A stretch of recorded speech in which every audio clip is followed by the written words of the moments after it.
আসসালামু আলাইকুম এভরিওয়ান। এই গরমে শরবত খেয়েই একমাত্র শান্তি লাগে। তো এখানে আমি আনারসটাকে কেটে নিয়েছি।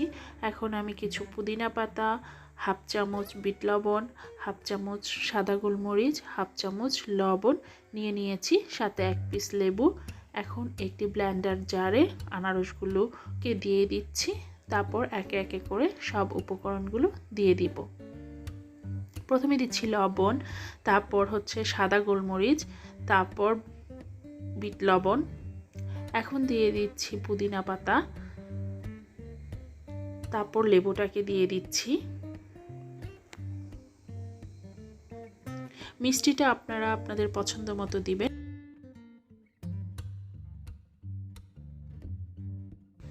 দিয়ে দিচ্ছি 2 চামচ ব্রাউন সুগার। আমি যেহেতু মিষ্টিটা কম খাবো সেজন্য কম দিয়েছি। এখন দিয়ে দিচ্ছি 2 গ্লাস পানি, তারপর এটাকে ব্লেন্ড করে নিব।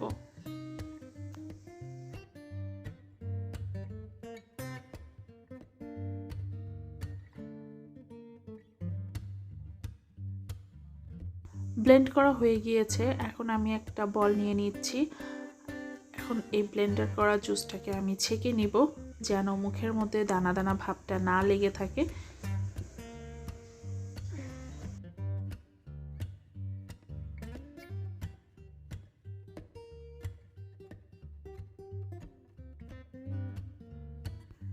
ছাঁকা হয়ে গিয়েছে।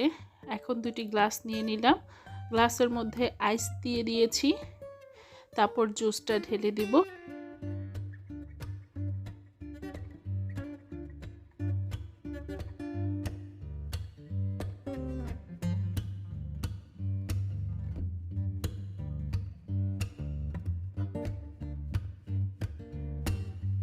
দেখার সৌন্দর্যের জন্য দিয়ে দিলাম পুদিনা পাতা, লেবু স্লাইস করে কেটে। তো এই তো হয়ে গেল আনারসের জুস। খেয়েই শান্তি লাগবে, একবারে মনটা ফ্রেশ হয়ে যাবে। তো সবাই ভালো থাকবেন। আল্লাহ হাফেজ।